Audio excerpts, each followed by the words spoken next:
پانی کے 12 چشمے نہیں بلکہ میرے آنسو کے قطرے ہیں جس کی بنیاد پر دریا جاری ہو گئے ہیں، یہ میرے آنسو کی بنیاد پر چشمے جاری ہوئے ہیں، میں خوف الہی کی وجہ سے اتنا رویا ہوں۔ امام غزالی دیکھ کر کے تڑپ جاتے ہیں، ایک لرزہ پیدا ہوا، آنکھوں میں اشک جاری ہو گئے۔ امام غزالی آگے کوٹ کرتے ہیں، آگے لکھتے ہیں، فرماتے ہیں یہ پتھر کا عالم ہے کہ پتھر کو اللہ نے جو سنس دیا ہے اس کی بنیاد پر خدا کا خوف کتنا اس بے زبان پتھر کے اندر ہے جس کو اللہ نے قوت گویائی عطا کی کہ اس نے میرے ساتھ کلام کیا، اس انداز میں جواب دیا۔ ہم تو انسان ہیں، ہم تو اشرف المخلوقات ہیں، اللہ نے تمام طرح کی نعمتیں ہمارے لیے مسخر کر رکھی ہے لیکن ہمیں احساس نہیں ہوتا۔ صبح سے لے کر شام تک گناہوں میں ہم ملوث ہیں، رات سے لے کر کے صبح تک گناہوں میں ہم ملوث ہیں، ہم نہ جانے کیسی کیسی غلطیاں کرتے ہیں، موبائل پر نہ جانے کیسے کیسے خرافات کرتے ہیں، نہ جانے کیسی کیسی غلطیاں کرتے ہیں۔ آج ہمارا نوجوان، کتنے نوجوان ایسے ہیں جن کے باپ موجود ہیں، بیٹا جوئے کے اڈے کو آباد کرتا ہے، بیٹا شراب کے اڈے کو آباد کرتا ہے، بیٹا باپ کی نگاہوں کے سامنے فحاشیہ تصویریں دیکھتا ہے، بیٹا باقاعدہ باپ کی نگاہوں کے سامنے یوٹیوب پر، انسٹاگرام پر نہ جانے کیسے کیسے خرافات کرتا ہے۔ ہماری مائیں بہنیں بھی کان کھول کر کے سنیں، ان کی نگاہوں کے سامنے ان کی جوان بیٹیاں باقاعدہ دوست کے نام پر، سہیلی کے نام پر موبائل لے کر کے باہر چلی جاتی ہیں، کبھی چھت پر چلی جاتی ہیں، نہ جانے کتنے گھنٹے باتوں میں ملوث رہتی، مست رہتی ہے، احساس نہیں ہوتا۔ ایک دن ایسا آتا ہے کہ باقاعدہ ان کی وجہ سے ہماری ناک کٹ جایا کرتی ہے، معاشرہ تباہ ہو جایا کرتا ہے، معاشرہ بدنام ہو جایا کرتا ہے۔ اس لیے حضرات گرامی میں کہنا یہ چاہتا ہوں ابھی بھی وقت ہے، ابھی توبہ کا دروازہ کھلا ہے، ابھی اللہ کی رحمت پکار کر کہہ رہی ہے آجا اللہ کی رحمت کے آغوش میں آجا، ورنہ تو حضرات گرامی مرنے کے بعد میدان حشر ہوگا، نفسی نفسی کا عالم ہے، کوئی کسی کا پرسان حال نہیں ہے، سورج سوانے سے پر ہے، زمین تانبے کی ہے، کسی کا پسینہ گھٹنے تک، کسی کا پسینہ ٹکنے تک، کوئی اپنے پسینوں میں ڈبکیاں لگائے۔ یوم یفر المرء من اخیہ وامہ وابیہ وصاحبتہ وبنیہ لکل امرئ منہم یومئذ شأن یغنیہ۔ اس دن ہر انسان کی علیحدہ شان ہے، کوئی کسی کا پرسان حال نہیں۔ انبیاء کی زبان پر نفسی نفسی کی صدا ہے، ہمارے سرکار ان کی زبان پر صرف انا لہا کی صدا ہوگی۔ حضرات گرامی ایسے انداز میں جبکہ خدائے قہار غضب پر ہے، آواز آئے گی خدائے قہار ہے غضب پر، کھلے ہیں بدکاریوں کے دفتر، بچا لو آ کر میرے پیغمبر کی سخت مشکل حساب میں ہے۔ حضرات گرامی اس لیے اس وقت کے آنے سے پہلے اس کی تیاری کرے۔ امام غزالی کہتے ہیں بندہ توبہ کی نیت کرے تو پہلے وضو کر لے، وضو کرنے کے بعد کسی تنہائی میں چلا جائے، اپنے سر کو سجدے میں رکھے۔ ایک روایت اور بیان کی ہے کہ مٹی کو اٹھا کر کے اپنے پیشانی پر مل لے، اپنی ناک پر لگا لے، اس لیے کہ انسان کو اپنی ناک کی بڑی فکر ہوتی ہے، اسے لگے کہ ناک خاک آلود ہو گئی ہے، ناک مٹی میں مل گئی ہے۔ اس کے بعد اللہ کی بارگاہ میں رجوع لائے، 2 رکعت نماز ادا کرے، اس کے بعد سر کو سجدے میں رکھ کر کے اللہ کی بارگاہ میں سچے دل سے رجوع لائے۔ اور واقعی جب بندہ سچے دل سے اللہ کی بارگاہ میں رجوع لاتا ہے تو اللہ کی رحمت اسے اپنے آغوش میں لے لیتی ہے، اللہ کی رحمت باقاعدہ پکار کر کہتی ہے اے بندے آجا اللہ کی رحمت کے آغوش میں۔ ایسا بندہ جب اللہ کی بارگاہ میں رجوع لاتا ہے نا، قسم خدا کی اللہ اس کی توبہ کو قبول فرما لیتا ہے، اللہ اس کو گناہوں کے دلدل سے نکال کر کے نیکوکار بندوں میں شامل فرما لیتا ہے، اچھے بندوں میں شامل فرما لیتا ہے۔ اس لیے حضرات گرامی ابھی وقت ہے، بدل لو وقت کو پروانو، خدا کے لیے چراغ بن کے جلو بسم مصطفیٰ کے لیے۔ آج نواب گنج کی سرزمین پر جناب واجد خان نے میراث شریف کی محفل منعقد کی ہے، ان کے اہلیہ نے، ان کے گھر والوں نے، تو آج نیت کریں انشاءاللہ تعالی اس محفل میں جو پیغام ملا ہے ہم اس پر عمل کرنے کی کوشش کریں گے، اللہ کی بارگاہ میں رجوع لائیں گے۔ یہ دنیا 4 دن کی ہے یار، نہ جانے کب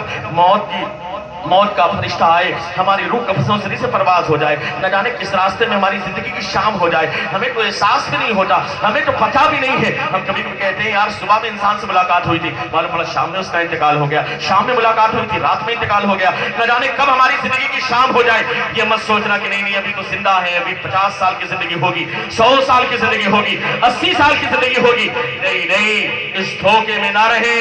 نہ جانے کب موت کا فرشتہ آئے، روح قبضوں سے پرواز ہو جائے۔ اس لیے اللہ کی بارگاہ میں رجوع لائیں، سچی توبہ کریں کہ آج یہ محفل رچائی گئی بسائی گئی، ایک طرف دارالامام احمد رضا ہے، ایک طرف اللہ کا گھر ہے، علماء اکرام موجود ہیں اور سارے لوگ موجود ہو کر کے اللہ کی بارگاہ میں رجوع لائیں، سچی توبہ کریں۔ اے مولا ہم گنہگار ہیں، سیاکار ہیں، بدکار ہیں، انتہاشیار ہیں، نہ جانے کیسی کیسی غلطیاں ہم نے رات کی تنہائی میں کی ہیں، نہ جانے کیسے کیسے گناہ دن کے اجالے میں کیے ہیں، لیکن مولا تجھے تیرے کرم کا واسطہ، تجھے تیرے حبیب کا واسطہ، جن کے صدقے میں تو نے آدم کی توبہ کو قبول قبول کیا. اے مولا اسی محبوب کا وسیلہ لے کر کے آج تیری بارگاہ میں ہم سب حاضر ہیں. سارے لوگ مل کر کے پڑھیں, اللہ کی بارگاہ میں رجوع لانے کی نیت سے پڑھیں. امام غزالی کہتے ہیں کہ ایک قطرہ آنسو کا گرتا ہے نا, حقیقت میں اس کا اثر دل پر پڑتا ہے, اور دل پر لگے ہوئے سگن آنسوؤں کی بنیاد پر ختم ہو جایا کرتے ہیں, دھل جایا کرتے ہیں. دل صاف ہو جاتا ہے. جب دل صاف ہوتا ہے تو نورانی آنکھ پیدا ہوتی ہے, نورانی نظر پیدا ہوتی ہے. پھر اس کے لیے حجابات ختم کر دی جاتے ہیں,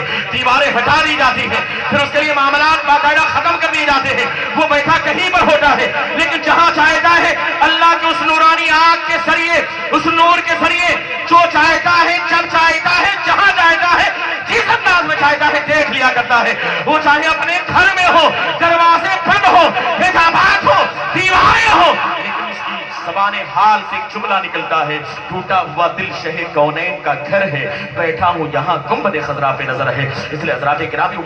وہ نظر پیدا کریں. اتقوا فراست المومن فإنه ينظر بنور اللہ. مومن کی سمجھ سے بھی بچو, اس لیے کہ وہ اپنی آنکھ سے نہیں اللہ کے نور سے دیکھا کرتا ہے. وہ نورانی آنکھ ہمیں بھی مل جائے. اللہ کرے کہ ایسا ہو جائے, ہم اللہ کی بارگاہ میں سچے دل سے رجوع لائیں, اپنے گناہوں پر شرمندہ ہو, اور آج اس محفل میں سچی نیت کے ساتھ اللہ کی بارگاہ میں رجوع لا کر کے بلند آواز سے بولے استغفر اللہ. اے مولا تجھے تیرے محبوب کا واسطہ اور وسیلہ جس کے صدقے میں تو نے آدم کی توبہ کئی سو سال کے بعد قبول فرمائی, اے مولا اسی محبوب کا وسیلہ لے کر کے آج اس بلا شریف کی محفل میں ہم سب تیری بارگاہ میں رجوع لاتے ہیں. اے مولا تو کریم ہے, ہم سب پر کرم فرما دے. اے مولا تو رحیم ہے, رحم فرما دے. ہم سب تیری بارگاہ میں سچی توبہ کرتے ہیں. استغفر اللہ ربی من کل ذنب واتوب الیہ, استغفر اللہ ربی من کل ذنب واتوب الیہ, استغفر اللہ ربی من کل ذنب واتوب الیہ. مولا ہم سب تیری بارگاہ میں رجوع لاتے ہیں, ہم سب کی توبہ کو اپنی بارگاہ میں قبول فرما لے. مولا تعالیٰ ہم سب کی مغفرت فرما دے. یہاں جانے سے پہلے ہم سب کا شمار بخشے ہوئے لوگوں میں فرما دے. جو بیان ہوا اس پر مولا سب سے پہلے مجھے,